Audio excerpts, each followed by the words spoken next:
नमस्कार, आप देख रहे हैं के न्यूज। मैं हूं आपके साथ सूरी चौहान। देवभूमि के दंगल में आपका स्वागत है। और आज कामयाबी के हम बेहद करीब पहुंच चुके हैं, क्योंकि लगातार जो कोशिशें की जा रही हैं, आज तीसरी बार उत्तराखंड के सीएम पुष्कर सिंह धामी श्रमिकों से बातचीत करने के लिए पहुंचे और लगातार केंद्र स्तर पर यानी कि प्रधानमंत्री नरेंद्र मोदी भी अपडेट साझा कर रहे हैं। कामयाबी बेहद करीब।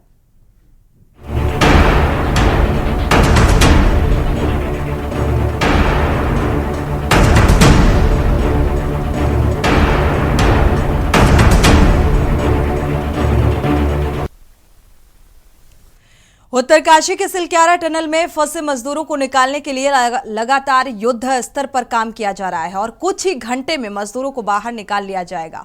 देश और दुनिया की नजर उत्तराखंड के सिलक्यारा पर है।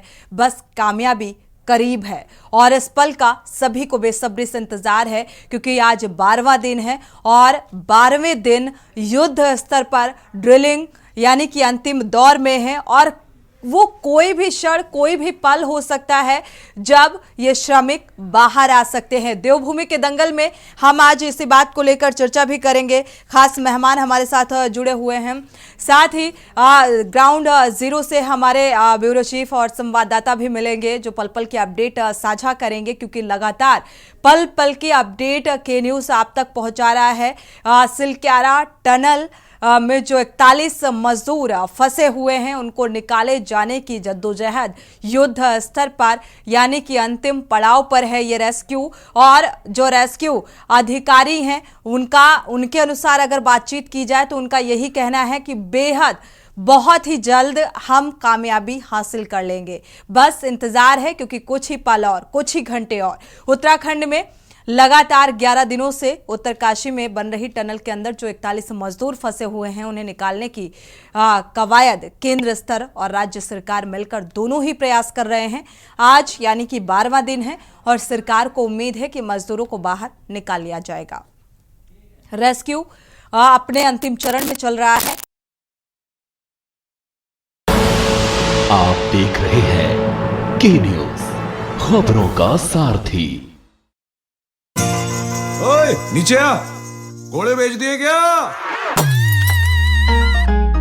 हर बार का ये ड्रामा। दीवाने दीवाने केसरिया के, दीवाने दीवाने केसरिया के। विमल बोलो जुबान केसरी। तो आपको बता दें, काम तेजी से चल रहा है और कुछ ही घंटे में मजदूरों को बाहर निकाल लिया जाएगा। रेस्क्यू ऑपरेशन में प्रदेश के सीएम धामी खुद नजर आ रहे हैं और ये तीसरी बार है जब वो घटनास्थल पर पहुंचे हुए हैं और श्रमिकों से बातचीत भी करने की कोशिश है। उन्होंने बातचीत भी की है, मौके पर पहुंचे हुए हैं। खबरों के मुताबिक अगर मजदूरों से 11 दिनों के बाद कपड़े बदले जाने का जिक्र किया जाए तो वो ब्रश भी उन्होंने किया है, क्योंकि लगातार टॉवेल और टूथब्रश वगैरह ये सारी चीज़ें भेजी गई हैं। टनल में 6 इंच का पाइप डालने के बाद इन श्रमिकों को ठीक से खाना और दवाई मिल सकी है और इन मजदूरों को टनल से बाहर निकालने के बाद स्वास्थ्य परीक्षण के लिए स्वास्थ्य विभाग की टीमें मौके पर तैनात हैं। सारी वैकल्पिक व्यवस्थाएं कर दी गई हैं। अस्पताल भी मौके पर बनाया गया है, डॉक्टरों की टीम भी मौजूद है। ज़रूरत पड़ने पर इन सभी को ऋषिकेश एम्स भेजा जा सकता है, फिर देहरादून के मैक्स हॉस्पिटल में भर्ती कराया जा सकता है और इसके लिए 2 हेलीकॉप्टर मौके पर तैनात किए गए हैं, जिनकी मदद से उन्हें तुरंत शिफ्ट किया जाएगा। सुरंग के बाहर केंद्र सरकार की एक टीम भी मौजूद है। फिलहाल उम्मीद यही जताई जा रही है कि आज शाम तक सभी मजदूरों को बाहर निकाल लिया जाएगा। और अगर मशीन के द्वारा टनल के अंदर 800 mm का एक पाइप डाल दिया गया है, जो लगभग इन मजदूरों के करीब पहुंच चुका है। मात्र 8 से 10 मीटर की दूरी की खुदाई करनी अभी बाकी है और इसके बाद इस पाइप के जरिए मजदूरों को बाहर निकाल लिया जाएगा। मामले पर सियासत भी तेज होती नजर आ रही है। कांग्रेस बीजेपी पर हमलावर है तो बीजेपी भी कांग्रेस पर पलटवार करती हुई नजर आ रही है। लेकिन देखा जाए तो राजनीति के बजाय ये पल बेहद खास है इस लिहाज से, क्योंकि दुआएं भी की जा रही हैं, प्रार्थनाएं भी की जा रही हैं। आप ये तस्वीरें देख पा रहे हैं टीवी स्क्रीन पर, जहां पर उत्तराखंड के सीएम पुष्कर सिंह धामी पहुंचे हुए हैं और श्रमिकों से इस दौरान बातचीत करने की कोशिश की है। आपको सुनाते हैं। हाँ, गब्बर सिंह जी, मैं पुष्कर सिंह धामी बोल रहा हूँ। राम राम। कैसे हैं आप लोग?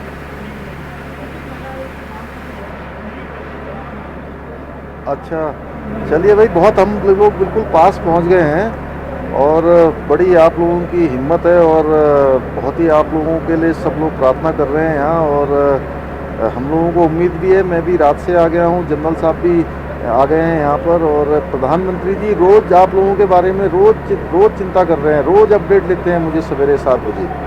आज भी अभी आया है, अभी बताया है, बिल्कुल 45 मीटर से आगे हम लोग आ गए हैं और मुश्किल से 10 मीटर और आना है। बीच बीच में क्या है कि सरिया वगैरह आ जा रही है ना ये, तो हाँ, तो आप लोगों को पता ही है, थोड़ा सा ये है कि हिम्मत बता के, और किसी सबकी तबीयत वगैरह अच्छी ठीक है ना वहाँ पर? चलिए, नहीं चिंता एक्चुअली में नहीं, बहुत सब लोगों की दुआ है कि जल्दी से जल्दी सब लोग बाहर आ जाएंगे, हम लोग प्रार्थना कर रहे हैं। और हाँ, गब्बर सिंह जी, मैं पुष्कर सिंह धामी बोल रहा हूँ। राम राम। कैसे हैं आप लोग?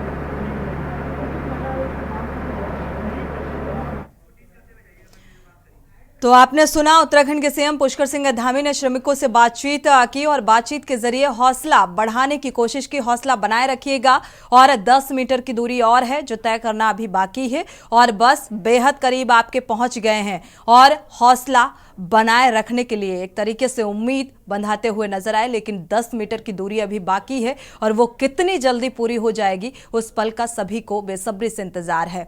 साथ ही लगातार अगर कांग्रेस की प्रतिक्रिया की बात करें तो जो श्रमिक फंसे हुए हैं टनल में, उसको लेकर कांग्रेस की क्या कुछ प्रतिक्रिया निकलकर सामने आई, बीजेपी की क्या कुछ प्रतिक्रिया निकलकर सामने आई, साथ ही आम आदमी पार्टी की और उत्तराखंड शासन स्तर के लोगों की क्या कुछ प्रतिक्रियाएं निकलकर सामने आई हैं, वो आपको सुनाते हैं।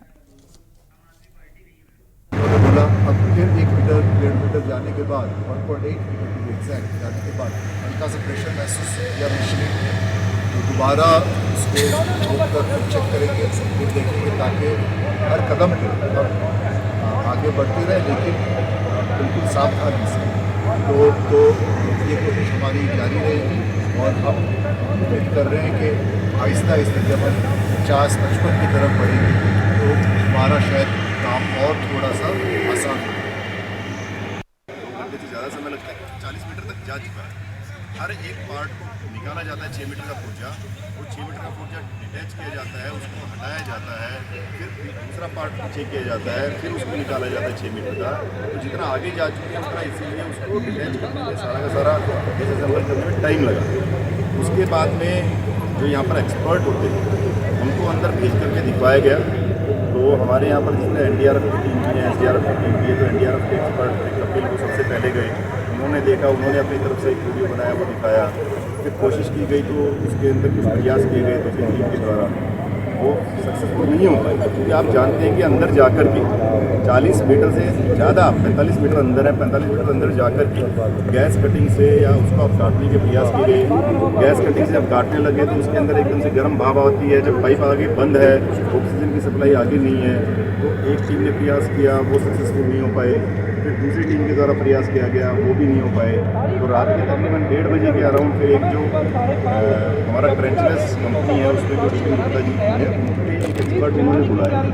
उस एक्सपर्ट जो वहाँ पर 2 एक्सपर्ट उनके थे, परवीन और एक बलविंदर, उन्होंने बिल्कुल आप ये सोचिए 2 घंटे अंदर रह करके उनके साथ पूरी एनडीआरएफ की टीम सपोर्ट सिस्टम में लगी हुई थी। वो दोनों लोग जो पूरा उन्होंने टीम के तौर पर काम किया एनडीआरएफ की पूरी टीम के साथ में, और उस व्यक्ति ने अंदर तकरीबन 2 से ढाई घंटे अंदर रह करके वो पूरे के पूरे जो बड़े बड़े सरिये थे उन सबको काटा। उनकी आपको फोटोग्राफ्स भी इसमें शेयर की गई है। देखिए, जैसे टनल के बनाने में जो लापरवाही बरती गई है वो अपने आप में बहुत निंदनीय है, लेकिन यहाँ पे सबसे पहले मैं कहना चाहूँगी कि भगवान जल्दी से जल्दी वो लोग बाहर निकलें, क्योंकि सभी लोग इंतज़ार कर रहे हैं और जिस तरह से प्रयास चल रहा है सरकार का, एक एक दिन बढ़ता जा रहा है। उनके धैर्य को, उनके जज्बे को मैं सारे मजदूरों के सलाम करना चाहूँगी, उनके परिवार वालों को भी। लेकिन देखिए, अभी सबसे पहले देखिए प्राथमिकता उनको बाहर निकलने की ही होनी चाहिए, लेकिन हम इसके पीछे जो है सरकार की जो लापरवाहियाँ हैं उसको नहीं छुपा सकते हैं। और उसके साथ साथ जितने टनल में लोग फंसे हैं, मजदूर फंसे हैं, उन सबको कंपनी के द्वारा 1-1 करोड़ का मुआवजा मिलना चाहिए। पार्टी कभी भी मानक नहीं है। पहली बात, कांग्रेस पार्टी अपने आप को मानक का रूप ना दे। जो टर्म्स एंड कंडीशंस टेंडर्स के दौरान होती है और जो प्रक्रिया होती है उसी दौरान हर कंपनी का जो है हर वेंडर्स को लिया जाता है। वो नियम कानून यहाँ पे ना सिखाए। अपने टाइम में उन्होंने कभी इस तरीके के नियम तो क्या कभी इन्होंने कोई कार्य भी नहीं करवाए हैं। तो ये सिर्फ और सिर्फ डेवलपमेंट में किस तरीके से बाधा करनी है, किस तरीके से लोगों को भ्रमित करना है, रोकना है, ये कार्य रोकने वाली पार्टी है।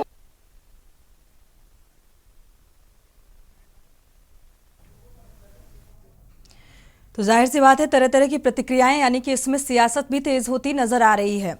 मानक का हवाला दिया जा रहा है क्योंकि कई सवाल उठाए जा रहे हैं।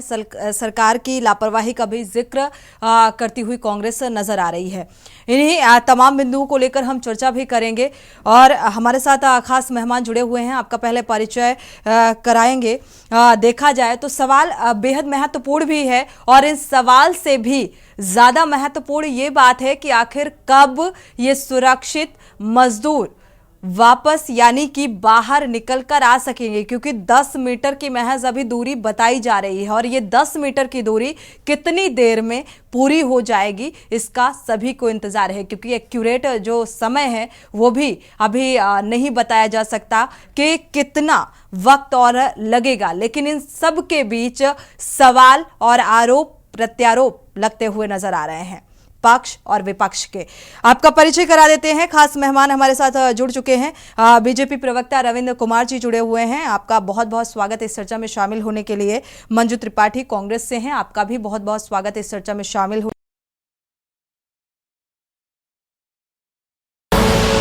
आप देख रहे हैं के न्यूज, खबरों का सारथी।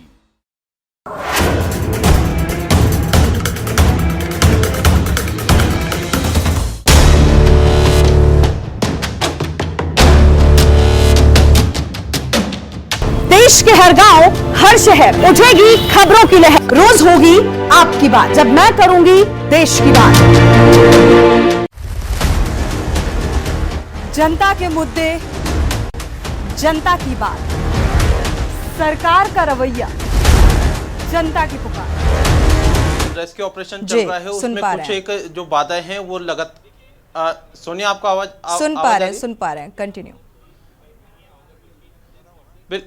बिल्कुल सोनी, देखिए लगातार रेस्क्यू ऑपरेशन चल रहा है। जो ड्रिलिंग का काम चल रहा था, इस बीच एक सरिये ने कहीं ना कहीं मुश्किलें बढ़ाई है। हालांकि जो तमाम जो टीमें हैं वो लगातार रेस्क्यू ऑपरेशन को आगे बढ़ा रही है। ऐसी जानकारी मिली है कि 47 मीटर के करीबन की हमने जो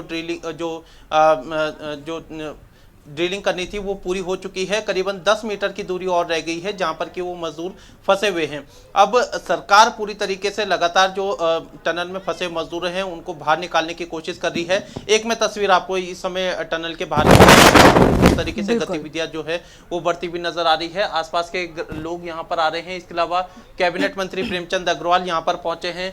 केंद्रीय मंत्री जनरल वीके सिंह यहाँ पर पहुंचे हुए हैं। मुख्यमंत्री पुष्कर सिंह धामी लगातार अपडेट ले रहे हैं। इसके अलावा जो क्षेत्र के ग्रामीण हैं वो भी लगातार इस रेस्क्यू ऑपरेशन को देख रहे हैं। अब सोनी, ये जो बगल में आप यहाँ पर देख रहे हैं ये अस्थायी अस्पताल यहाँ पर तैयार किया गया है। कोशिश की जाएगी कि जैसी ही श्रमिक यहाँ पर निकले इस टनल के बाहर से तो सीधा उनको प्राथमिक उपचार यहाँ पर दिया जाएगा। इसके लिए आप ये देखिए कि स्ट्रेचर और जो तमाम जो व्यवस्था है वो यहाँ पर तैयार की गई है। एक अस्थायी अस्पताल आप इसको कह सकते हैं, जिसमें कि प्राथमिक उपचार दिया जाएगा।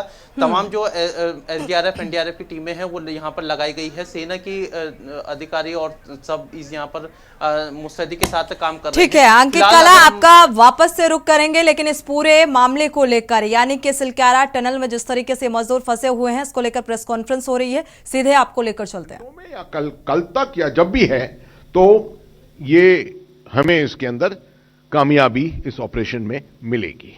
आपके कोई सवाल हैं अगर इसके ऊपर, खास तौर पे आखिरी चीज मैं सिर्फ बताना चाहूंगा कि इसके अंदर मदद के लिए तकरीबन 4-5 फॉरेन एक्सपर्ट्स हैं जो मौजूद हैं वहां पर, ऑस्ट्रेलिया और इत्यादि देशों से। उनका रहना वहां पर हमें और दिलासा देता है और सपोर्ट देता है। इन सब का बहुत तजुर्बा है।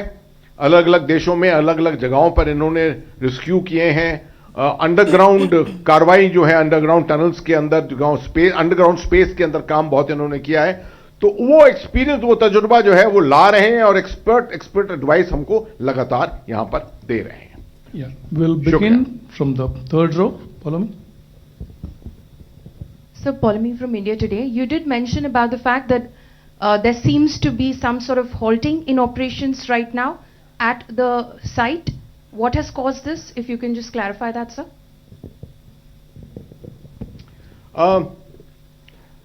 It's not the first time it's happened. This is perhaps the third time it's happened. And no one is expecting that this operation is going to go without obstacles. जैसे मैंने आपको शुरू से बताया है कि बाधाएं तो आएंगी आपके सामने इस तरह की जियोलॉजी में, और क्योंकि वहां पर डिस्ट्रॉयड एक सबसाइडेड टनल की छत है पूरी वहां पर, उसके अंदर, तो naturally these obstacles will be there at the moment. शुरू में जब जो ऑब्स्टिकल आया था 16 तारीख 17 तारीख, उसको तो हम पार करके और 22 की रात से दोबारा शुरू कर दिया है। Again, yesterday an obstacle had come in the form of the iron girder, which has been cut, as I told you, with the help of cutters, iron cutters. अब जो है कुछ और सामने कोई some kind of an obstacle has come and the work had stopped, but I am told that the work is just about resuming. We are not certain as to what kind of an obstacle had come there. I am not going into this, and I don't think you need to either go into the nitty-gritties of the technologies which are happening, the obstacles which are taking place. आपको फिक्र होनी चाहिए वक्त कितना लगेगा, बहुत आपका।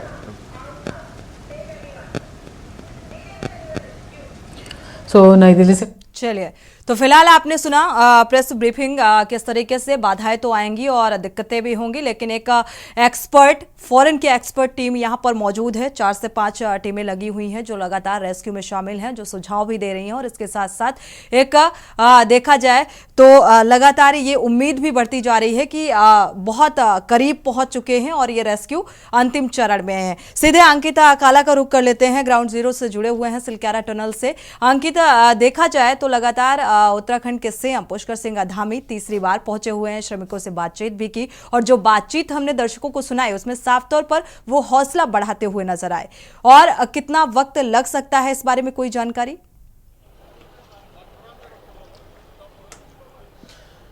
बिल्कुल, देखिए आज मुख्यमंत्री पुष्कर सिंह धामी पहुंचे थे, इसके अलावा केंद्रीय राज्य मंत्री जनरल वीके सिंह यहां पर पहुंचे थे सोनी, और मुख्यमंत्री की अगर हम बात करें तो तीसरी बार माफ कीजिएगा, आज सीएम पुष्कर सिंह धामी यहां पर पहुंचे हैं और लगातार वो अधिकारियों से पल पल की अपडेट ले रहे हैं।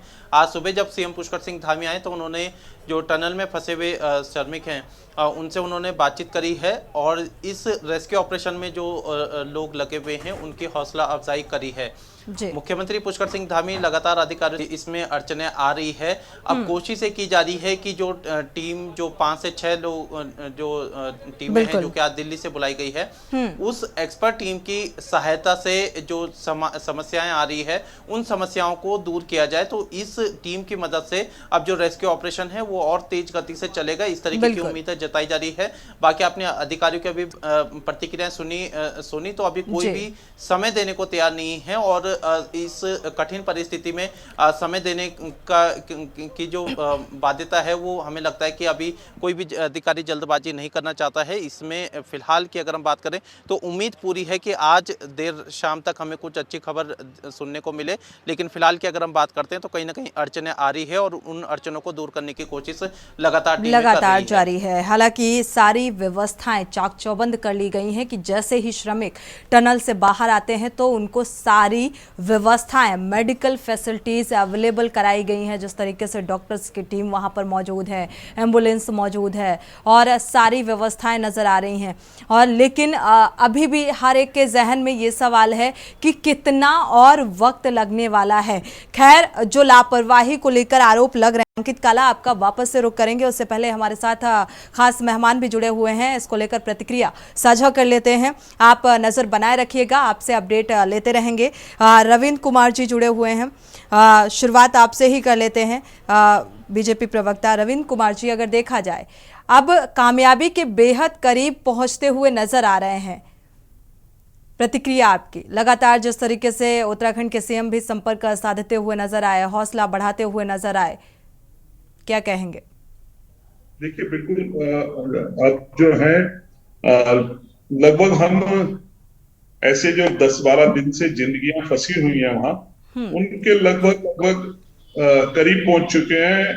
सबसे पहले तो जितने एक्सपर्ट, टेक्नीशियन, इंजीनियर और बाहर से भी जो लोग विदेशों से एक्सपर्ट आए, राज्य सरकार, राज्य के खुशी की लहर है कि जल्द से जल्द वो हमारे बीच में आए और एक भी जिंदगी वेस्ट ना हो, सब सही सलामत से हमारे बीच में पहुंच जाए, सही सलामत वो बाहर निकलकर वापस आए और सुरक्षित जिस तरीके से सारी व्यवस्थाएं भी की गई हैं और सुरक्षित ये श्रमिक बाहर निकलकर आए, इसका सभी को इंतजार भी है।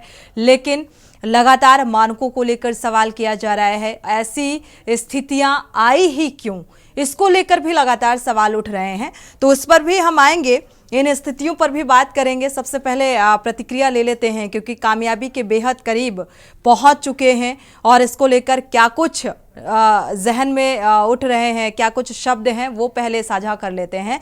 मंजू जी का रुख करते हैं। मंजू जी, सवाल आपकी तरफ से कई उठाए जा रहे हैं। अगर कांग्रेस का जिक्र करें तो सरकार की लापरवाही का जिक्र सबसे पहले हुआ कि लापरवाही बढ़ती गई।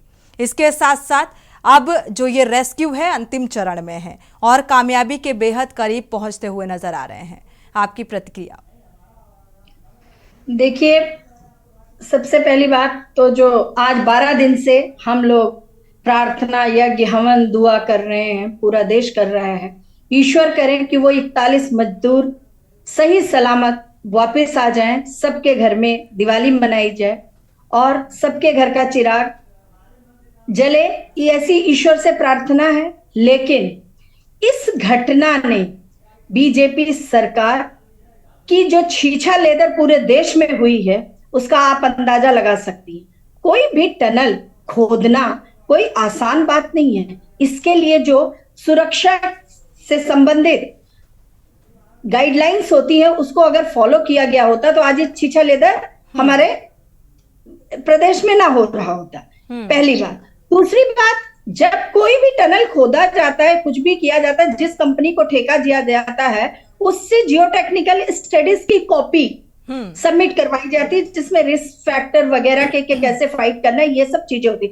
अगर इस कंपनी ने इसको सबमिट किया है तो ये सरकार उसको पेश करे कि क्या इन्होंने ये सब चीजें मजदूरों के हित के लिए क्या क्या प्रिकॉशंस लिए टनल खोदने। देखिए, जब टनल खोदा जाता है तो सब सर्वेक्षण किया जाता है कि जो रॉक है वो अनस्टेबल है और स्टेबल है। अगर अनस्टेबल है और टनल की खुदाई की जाती है तो उसके अंदर लोहे के या कंक्रीट के जो है पाइप स्लोली जो खुदाई की जाती है, लोहे के, इसके स्टील के और कंक्रीट की पाइप्स डाली जाती हैं और ग्रोटिंग की जाती है और धीरे धीरे टनल को आगे बढ़ाया जाता है। लेकिन ऐसा नहीं किया गया। ये तो आप देख ही रहे हैं कि 12 दिन से 41 जिंदगियां किस तरह से फाइट कर रही हैं। अगर इन टेक्निकल चीजों को ध्यान में रखते हुए किसी कंपनी को बड़ा कमीशन ना लेते हुए ठेका दिया गया होता तो आज 41 जिंदगी और मौत से ना लड़ रही होती, उनके घर के लोग परेशान न होते, देश के लोग। तो कुल मिला के यह कि सरकार की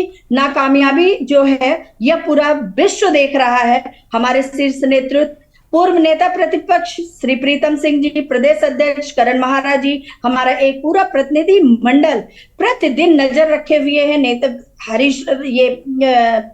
प्रीतम सिंह जी, करण महाराज जी जो है वहां पर जाके ये सब चीजें देख के आए हैं और हम सभी लोग हाथ जोड़कर प्रार्थना करेंगे कि जैसे वो ये जो है इधर से खोदा जा रहा है, उधर से खोदा जा रहा है, अब ये किया, ये अनुभवहीनता, इनका पूर्ण रूप से अनुभवहीनता दर्शा रहा है। रोज एक से एक ट्राई, तुक्के की लगा तो तीर नहीं तो तुक्का वाला काम हो रहा है। अगर इतने एक्सपर्ट होते तो आज ये नौबत ना आती। ठीक बात। लापरवाही और लापरवाही के बीच बस अच्छी खबर का इंतजार सभी को है कि ये सुरक्षित मजदूर वापस आ जाएं। सवाल तो कई उठाए जा रहे हैं। फिलहाल फर्स्ट प्रायोरिटी पर और पहली प्राथमिकता यही है कि ये सुरक्षित मजदूर बाहर निकल कर आ जाएं। उसके बाद कंपनी दोषी है, टेक्निकली कितनी लापरवाही यहाँ पर बरती गई, ये तमाम ऐसे बिंदु होंगे तो उसमें क्या सरकार किस तरीके से कार्रवाई करेगी या उस कंपनी को जिसको ठेका दिया गया उसके खिलाफ किस तरीके की कार्रवाई होगी, ये तमाम ऐसे सवाल निकल कर नजर सामने आ रहे हैं। पीसी थपलियाल जी का रुख कर लेते हैं, इसके बाद बयानी जी का रुख करेंगे। पीसी थपलियाल जी, आपके जहन में कुछ सवाल और सवालों के साथ क्या रेस्क्यू अंतिम चरण में है, इसको लेकर आपकी प्रतिक्रिया? बहुत भाग्यशाली रहे हैं ये हमारे मजदूर, हमारे साथी, जो बचाव अभियान इतने लंबे समय तक जो चलता रहा और इसमें वे सरवाइव रहे। वहां पे परिस्थितियां इस तरह की बनी थी कि जो उनको बहुत बड़ी डेथ की ओर नहीं ले जाए। नहीं तो 12 दिन बहुत खतरनाक होते हैं कहीं भी दबा रहना, क्योंकि हमारे उत्तराखंड में बहुत तेजी से गति से विकास चल रहे हैं और विकास के ठेकेदार भगवान जाने कहां से लाते हैं। ये हर बार हम ये सवाल खड़ा करते हैं कि ये ठेके जिनको दिए जा रहे हैं वो कंपनी होती हैं जिनको इसका अनुभव नहीं होता है। इसमें हमने वहां पे भी देखा था जहां पे चमोली गढ़वाल में नमो गंगे में हमारे लोग भोले भाले पूरे इलेक्ट्रिकेट हो गए थे, बिजली में चिपट गए थे। उसका भी आज दिन तक कोई रिजल्ट और हमें कोई इंक्वायरी नहीं मिली। हमें रेणी में क्या हुआ था वो भी हमने देखा। लेकिन ये जो थी, ये जो घटना हुई है, ये देवतुल्य घटना हुई है हमारे लिए, क्योंकि ये सबक, इनका बहुत बड़ा अभियान चल रहा था पहाड़ को पूरा सुरंगों के अंदर रखने का। अभी 11 कितनी सुरंगें बनाने का इनका जो अभियान है, भगवान जाने किसकी वो सुरंग की मशीन है जिसके लिए ये अभी देहरादून से टिहरी तक भी सुरंग खोदने का प्रयास कर रहे हैं, प्रोग्राम बना चुके हैं।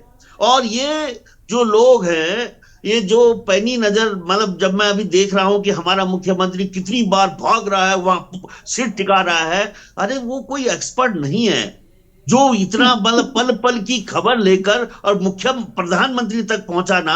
ये वहां पे मैं तो ये बोल रहा हूं, ये तो एक अननेसेसरी एक्सपेंडिचर भी है और वहां पे जो कार्य कर रहे हैं उनके ऊपर बाधा भी है। ये बाधा बन के वहां पे जा रहे हैं। प्रशासनिक अधिकारी कैसे एक मुख्यमंत्री को अनदेखा नहीं कर सकते। उसकी आवाज, उसका वो बोलना, हाँ जी बिल्कुल इतना फिट रह गया, कल रात में तो वापस ही नहीं आ रहा था कि मैं माला डालूंगा उनपे। और ये स्थिति, मतलब आज के आधुनिक युग में इतना विकसित दुनिया को देखो, किसी देश में भी आपको नेता ऐसे नजर नहीं आएंगे जो नेता भागे इस भारत में हमें दिखाई दे रहे हैं। लेकिन निश्चित रूप से हमारा वो सवाल आज भी खड़ा है कि तुम किन लोगों को ठेका दे रहे हो, और जो अगर ये कर रहे हैं तो इनको सजा क्यों नहीं हो रही है, ये सवाल आज भी खड़ा है। मैं बोला ना कि अभी ये जो रोप वे लगेंगे उसमें भी ये प्रॉब्लम आएगी। रोप वे भी एक ऐसी लोगों को हाथ में सौंप दिया गया है कि जिनको कोई अनुभव नहीं अभी तक। इसी तरह से हमारे हथियार, हमारे जो हवाई जहाज, फाइटर प्लेन्स, वो अनिल अंबानी जी को दिया जा रहा है जिसको कोई अनुभव नहीं है। मैं कहने का मतलब ये है कि अनुभवहीन लोगों को लाकर ये आखिर क्यों इस जनता के साथ खेल रहे हैं और फिर हीरो बनने का। देखिए भगवान का शुक्र देखिए कि कितना भाग्यशाली है हमारे मोदी जी कि ठीक 5 साल पहले वो 40। लेकिन थपलियाल जी, ऐसा विकास की रफ्तार किसी को नहीं चाहिए कि जान पर बनाए। विकास बिल्कुल चाहिए, लेकिन ऐसी रफ्तार नहीं चाहिए। विकास, इस तरह का विकास, जो सुरंगों का विकास, आज स्विट्जरलैंड अपने विकास के सर्वोच्च पायदान पे है, वहां कोई सुरंग नहीं बनती। वहां रोपवे हर जगह, वहां का भी विकास हमने देखा। मालूम नहीं, मैं बोल नहीं रहा कि सुरंग, लेकिन मैं एक चीज बोल रहा हूं कि 5 साल पहले चुनाव की दहलीज पे जब हम पहुंचे थे तो 40 सैनिकों का जो कुर्बानी हुई थी उनको लेकर पालम एयरपोर्ट पर ले जाकर क्या नौटंकी की। और आज ठीक 5 साल बाद वही 40 मजदूर आज जब जिंदा लेकर जो नौटंकी इस देश में होने जा रही है, देखते रहना आप कितनी बड़ी नौटंकी होगी, किस तरह से यहाँ पे मालाएं डलेंगी। राजनीतिकरण जो हो रहा है ये दुर्भाग्यपूर्ण है, ये नहीं होना चाहिए, इसका हमें विरोध करना है और हमें सही ठेकेदार मौजूदा वक्त में अगर भारतीय जनता पार्टी की सरकार है और टनल में जिस तरीके से ये श्रमिक फंसे हुए हैं, आज 12वां दिन है, रेस्क्यू अंतिम चरण में है, लगातार उम्मीदें और प्रार्थनाएं और इसके बीच राजनीति चरम पर है, जिस तरीके के आरोप प्रत्यारोप यहाँ पर नजर आ रहे हैं। लेकिन वाकई मानक के अनुरूप क्या वाकई काम किया जा रहा है? एक बयानी जी का रुख करेंगे, प्रतिक्रिया, और साथ ही रेस्क्यू अंतिम चरण में है, क्या कुछ उम्मीद नजर आ रही है, सक्सेसफुल होगा? देखिए रेस्क्यू की बात जो हम कर रहे हैं जी। ये पिछले 2-3 दिन से लगातार सुनते आ रहे हैं कि कुछ ही देर में हो जाएगा, कुछ ही देर में हो जाएगा। बिल्कुल। तो जो इस विषय के एक्सपर्ट थे, टनल के एक्सपर्ट थे, उन्होंने पहले ही कह दिया था कि इसमें 3-4 दिन का टाइम लगेगा। और वो बात वास्तव में सच होती जा रही है कि कम से आज तीसरा दिन है और हो सकता है कि जैसे एनडीएमए के अधिकारियों ने कहा, बिल्कुल, कल तक ये निकल पाएंगे। तो एक जो आशा की किरण बार बार बनती है और फिर वो आगे खिसकती है, तो वो आशा की किरण जो है फिर भी हमें कहीं ना कहीं संबल प्रदान करती है कि हम कुछ अच्छी दिशा में जा रहे हैं। और सवाल ये हो रहा है कि टेक्निकल जानकारी जो है वो बराबर दी जा रही है। एनडीएमए के अभी जो प्रेस वार्ता थी, उन्होंने कहा आप इसके निटी-ग्रिटी में क्यों जाते हैं? अरे जिनको जरूरत है वो तो जाएंगे ही।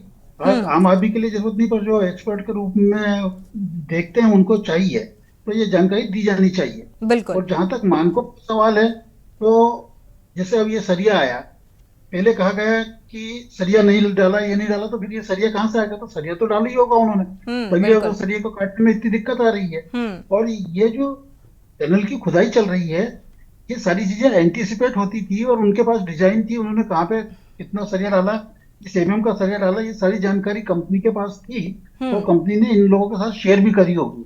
और अब ये नहीं बताया जा रहा शुरू से अभी तक कि टनल ऊपर से नीचे गिर रही है या साइड से गिर रही है या कहां से नीचे से बम्प मार रही है, ये जानकारी भी नहीं दी गई है। तो इस तरह की जानकारी जब अधूरी रहती है तो फिर बहुत कुछ कहने में परेशानी खड़ी हो जाती है। और कितने एमएम की या कितने सेंटीमीटर की लाइनिंग की गई थी वो उस वीक जोन में, ये भी कोई जानकारी नहीं है। तो मानकों का जहां तक सवाल है, कुछ मानक तो उन्होंने पूरे करे हैं कि जैसे वो लाइनिंग करी है, सरिया डाला है। अब आगे जाके हमारी टनल मशीन जो है उसका सिलेक्शन भी ऐसा था कि वो जाके टकराती है और टकराने के बाद जो आज दिन में विजुअल दिखाए गए उसमें जो पाइप था वो मुड़ गया। तो इसका मतलब ये कि सरिये की स्ट्रेंथ ज्यादा थी, पाइप की स्ट्रेंथ कम थी। बड़े बड़े बोल्डर बीच में आ रहे हैं, तो ये सारी जानकारी बहुत जरूरी है, इसको शेयर करें, फिर उसके बाद ही इस पे ढंग से प्लानिंग करके हो सकता है। अभी आपने जो प्रेस ब्रीफिंग आपने सुनी एनडीएमए की, तो उससे क्या अंदाजा आप लगा पा रहे हैं? उन्होंने ये कहा, एक तो जो बात कही उन्होंने कहा ऊपर से मलबा गिर रहा है, तो ऊपर से मलबा गिर रहा है तो प्रेशर तो बढ़नेगा। और वो प्रेशर में अब वो मलबे में जो है बड़े बड़े बोल्डर भी आए, जैसे वो बता रहे थे 3 बार हमारी मशीनें भी खराब हुई, 3 बार ड्रिलिंग भी रोकी गई, मशीनें भी खराब हुई। तो इसका आप अंदाज लगाइए कि कितना ऊपर से दबाव पड़ रहा है नीचे की तरफ, कि आपकी ड्रिलिंग मशीन ऐसा जाना चाह रही है और ड्रिलिंग मशीन जा नहीं पा रही है और बड़ी ड्रिलिंग मशीन डैमेज हो रही है, उसको ओवर एग्जर्शन करना पड़ रहा है। तो या तो हमने ड्रिलिंग मशीन की जो सिलेक्शन करा है उसकी कैपेसिटी यानी जो लगी हुई है, तो ये कैसे निर्धारित होगा कि किस वक्त कौन सी मशीन किस तरीके से काम करेगी जहां पर सहजता के साथ ये रेस्क्यू कंप्लीट हो जाए?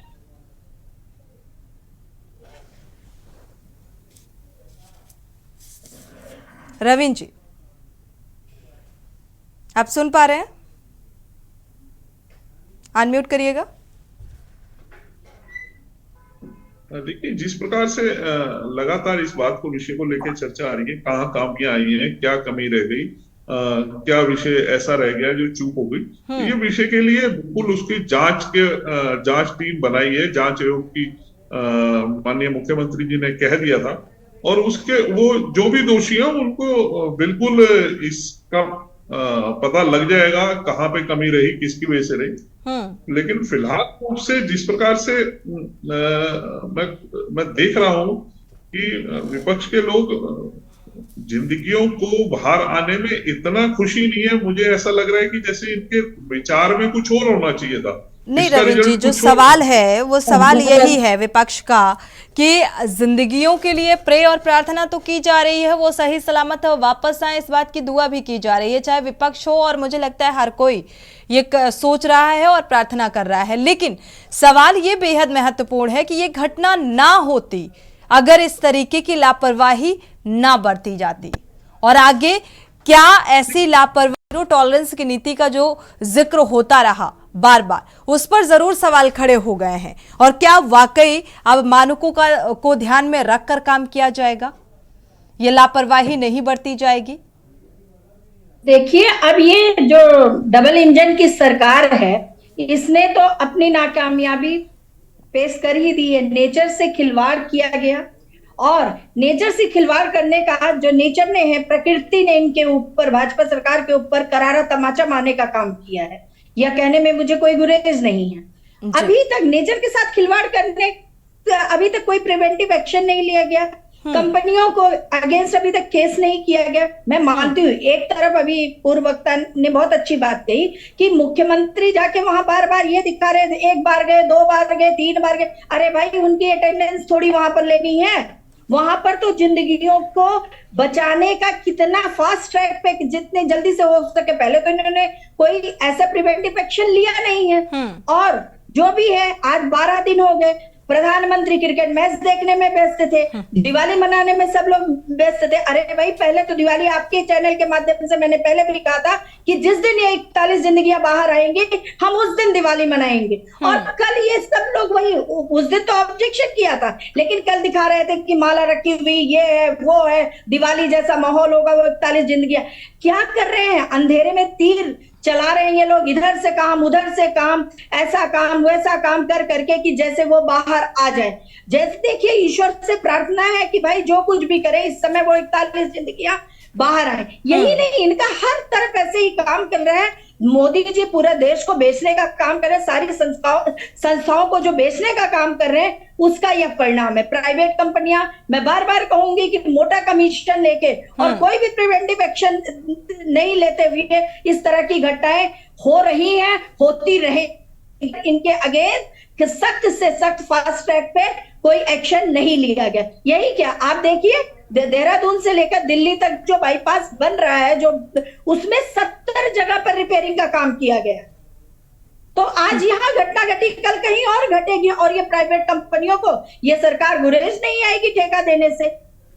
सरकारी संस्थाओं थपलियाल जी, इस बात से आप इत्तेफाक रखते हैं, प्राइवेटकरण जितनी तेजी के साथ सरकार के द्वारा किया जा रहा है, क्या ये यही जिम्मेदार है ऐसी स्थितियां जो सामने आ रही हैं इसके लिए? थपलियाल जी, उन 41 मजदूरों ठीक है मंजू जी, प्रार्थना करूंगी कि प्रवेश नगर कीजिए, सब ताजा। ठीक है मंजू जी, थपलियाल जी का रुख कर रहे हैं जी। जो ये घटना एक बहुत बड़ी सीख हमें दे गई है, और हमारा जो चेहरा में एक नकाब पहनकर हम विश्व गुरु बनने की छाती फोड़ फोड़ के कह रहे थे, तो हमें पता लग गया कि स्मार्ट सुरंग से जो बचाव का कार्यक्रम है, उसके लिए भी 140 करोड़ लोगों में कोई ऐसा एक्सपर्ट नहीं है। उनको ऑस्ट्रेलिया से एक्सपर्ट बुलाने पड़े, ये दुखद बात है। हमें दुख लग रहा है कि हम डंका बेचते थे कि साहब इतनी बड़ा मेट्रो दिल्ली में बना, मेट्रो कलकत्ता में बना, मेट्रो बंबई में कब के बन गए हैं, जो सुरंगों के काम में ही मेट्रो होती हैं। लेकिन इसके बावजूद भी आज हमें अमेरिका की मशीन बचा रही है। तो देखिए विश्वगुरु, हम विश्वगुरु से हमारा सिर नीचा हो गया है। ये जो खोखले नारे देते थे हमें कि विश्वगुरु हैं हम,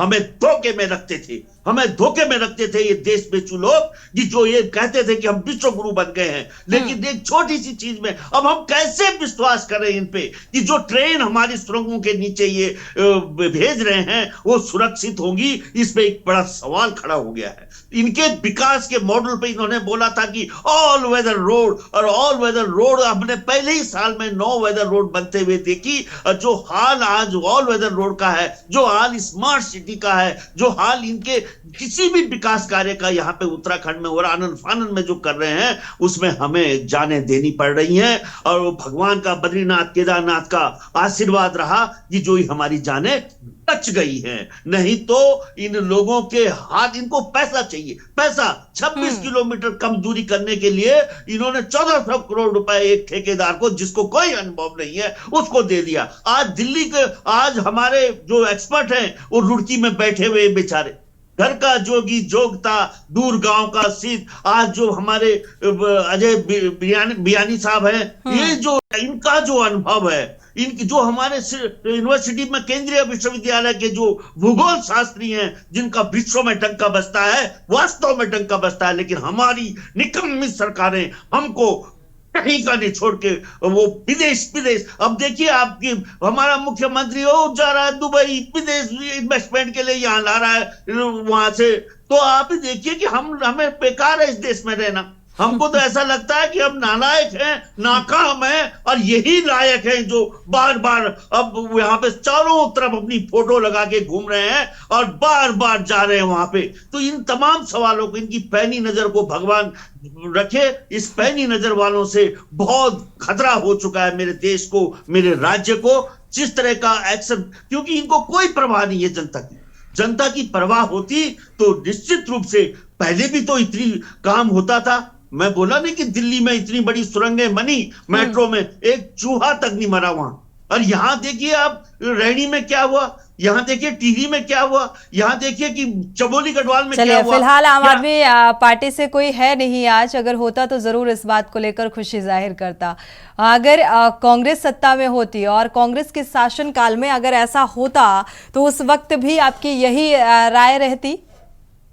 मेरे को विश्वास है मैडम, 70 साल से हम कांग्रेस का बिहेवियर, ये लोग हमेशा इंटेलिजेंट लोग को प्रेफर करते हैं। मैं देखा, आई डोंट नो, मतलब सैम पेट्रोडा को लाए राजीव गांधी जी, जिन्होंने पूरे हिंदुस्तान की तस्वीर बदल दी आईटी में। मैं जानता हूं कि मेरे बच्चे बोलते हैं कि पापा ये कांग्रेस तो एक्सपर्ट लोगों को पसंद करती थी, देखो जब राज्य बना तो कहां से लाए एनडी तिवारी जी को, अनुभवी व्यक्ति को। और माननीय भाजपा क्यों हमारे ऊपर ऐसे निकम्मे लोगों को थोप देती है, जिन बंदरों की तरह, जिन्होंने इस राज्य को बर्बादी की कगार पे धकेल दिया है। हम बहुत दुखी हैं मैडम, बहुत दुखी हैं। मान क्यों आप बोल रहे हो कि कांग्रेस के टाइम पे हमेशा एक्सपर्ट लोगों को, आज कांग्रेस होती तो शायद ऑस्ट्रेलिया के एक्सपर्ट नहीं आते, हमारे बयानी साहब वहां पे खड़े होते, हमारे रुड़की यूनिवर्सिटी जो वो है इंजीनियरिंग कॉलेज IIT, वहां के वो बेचारे बैठकर महसूस कर रहे हैं, बेइज्जती महसूस कर रहे हैं मैडम, बेइज्जती महसूस कर रहे हैं। ये दुख है।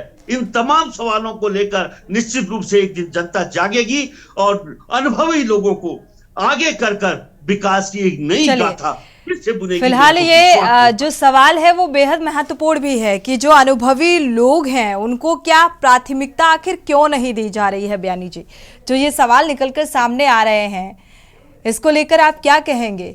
ऐसा क्यों? क्या नियत और नीति नजर आ रही है सरकार की? इस देश में इस तरह के अनुभवी लोगों की कमी नहीं है। हमारा देश 140 करोड़ का है और हम विश्व के कई क्षेत्रों में सिरमौर भी हैं।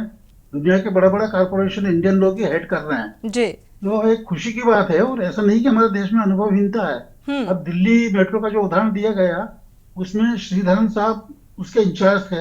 अब आप बताइए कि एक ऐसा इंटीग्रिटी वाला आदमी कि जिसने कोई बिल्डिंग में यानी क्रैक नहीं आने दिया और उसने दिल्ली मेट्रो बना दी, और दिल्ली मेट्रो में नजफगढ़ वाले क्षेत्र में 30 मीटर की खुदाई उन्होंने मिट्टी में करी है और मिट्टी में खुदाई करके वहां पे कई लेवल बनाए और उसके बाद वो मेट्रो संचालित हो रही है।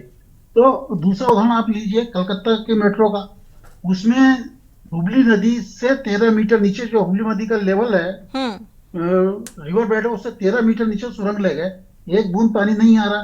तो ये हमारा एक्सपर्टाइजेशन है। और उसके ऊपर जमीन के ऊपर से करीब वो 43 मीटर नीचे है सुरंग और पानी से 20 मीटर नीचे, 13 मीटर नीचे है। आप बताइए ये एक्सपर्टाइजेशन नहीं है तो क्या है ये? बिल्कुल। और इस तरह के मैं आपको कई उदाहरण दे सकता हूँ। एक इंजीनियर, अभी जो हादसा चल रहा है उसमें एक इंजीनियर साहब ने बोला, जिनका 50 साल का सुरंग का अनुभव था, कि ये जो काम कर रहे हैं ये गलत काम हो रहा है। इन्हें इस क्षेत्र जिसमें मलबा गिर रहा है उस क्षेत्र में खुदाई नहीं करना चाहिए थी, क्योंकि मलबा के खुदाई करेंगे ऊपर से फिर आएगा और वही होगा, फिर से आ रहा है। उन्होंने इसको स्टेबलाइज कर देना चाहिए था, स्टेबलाइज होने के लिए टाइम देना चाहिए था। तो ऐसे केस में बेस्ट ऑप्शन था या तो आप ऊपर से खुदाई करें या पीछे से खुदाई करें। तो सही है। तो इसका मतलब तो यही हुआ ना कि इतनी क्षमता और इतना सुझाव रखने वाला वहां पर कोई मौजूद नहीं था और तभी इस तरीके से लेट लतीफी से काम शुरू किया गया और इतना वक्त लग गया। और आखिर जब इतना क्षमता वाला है, यहाँ पर सारी चीजें अवेलेबल हैं, इसके बावजूद भी एक्सपर्ट की टीम बाहर से बुलाई जा रही है, विदेशों से बुलाई जा रही है, इसके बावजूद भी दिक्कतें अभी सामने आ रही हैं। इस बारे में तो मैं नहीं कह सकता, पर जो हमारे यहाँ का एक्सपर्टाइजेशन है उसका यूज बराबर नहीं हुआ है, ये मैं जरूर कह सकता हूँ। बिल्कुल। इसकी वजह क्या है? अब आप इसकी वजह तो आप उन्हीं से पूछे जो सरकार की दादागिरी है या जो इस तरह के पैनल्स को अपॉइंट करते हैं। मैं तो करता नहीं हूँ, मैं तो एक चलिए फिलहाल रविंद्र जी है नहीं तो ये सवाल, इस सवाल का जवाब जरूर रविंद्र जी से लेते कि आखिर क्या वजह है जब इतनी क्षमता वाले लोग और चीजें अवेलेबल हैं तो इसके बावजूद भी हम बाहर से टीम बुला रहे हैं, ऑस्ट्रेलिया से टीम एक्सपर्ट बुलाए जा रहे हैं और अभी भी कितना और वक्त लगेगा ये कुछ कहा नहीं जा सकता, क्योंकि ये कहा जा रहा है कि 10 मीटर की दूरी है बयानी जी, और ये 10 मीटर की दूरी कितने घंटे में तय हो जानी चाहिए आपके हिसाब से? उन्होंने कह दिया मैडम, एनडीएमए के एक्सपर्ट ने कह दिया कि इसमें 1 दिन लग सकता है, कल सवेरे तक तय हो सकता है वो खुलेगी। तो मतलब 10 मीटर यानी ऐसा नहीं कि घंटे 2 घंटे में तय हो जाएगी, इट में टेक टाइम। तो कल सुबह तक का उन्होंने टाइम दिया, देखते हैं कल सुबह तक हो जाती है। जल्दी हो जाए तो बहुत अच्छा है, हम कुछ चाहते हैं कि जल्दी से जल्दी निकले और हम आए दिन टीवी पे हमारी निगाह इसी पे गड़ी रहती कि क्या चल रहा है, कैसे वो लोग रह रहे हैं, कब निकल के बाहर आएंगे, ताकि हम भी राहत महसूस करेंगे। सारा देश बेसब्री से इंतजार कर रहा है उनके बाहर आने का। बिल्कुल इंतजार किया जा रहा है, लगातार प्रार्थनाएं और दुआएं भी की जा रही हैं, लेकिन ये 10 मीटर की दूरी कितने घंटे में तय होगी ये फिलहाल निर्धारित नहीं है। आप सभी मेहमानों का इस चर्चा में शामिल होने के लिए बहुत बहुत शुक्रिया। लेकिन कामयाबी के बेहद करीब पहुंच चुके हैं, ये कहा जा रहा है रेस्क्यू अंतिम चरण में है, लेकिन कल तक का इंतजार करना होगा। लगातार इस खबर पर नजर बनाए हुए हैं, पल पल की अपडेट आप तक साझा करते रहेंगे, क्योंकि श्रमिकों को बाहर निकालने की कवायद अंतिम चरण पर है। और ये जिस तरीके से प्रेस कॉन्फ्रेंस की गई, साफ तौर पर इसमें यह कहा गया, बताया गया कि काफी दिक्कतें भी आ रही हैं, लेकिन दिक्कतों के बावजूद कल तक का समय है, अभी इंतजार करना होगा। लेकिन ये कहा जा सकता है कि अब वो इंतजार कितने घंटे का होगा ये फिलहाल सुनिश्चित नहीं है। इसी के साथ इस खास पेशकश में इतना ही। आगे खबरों के लिए आप देखते रहिए के न्यूज़ इंडिया।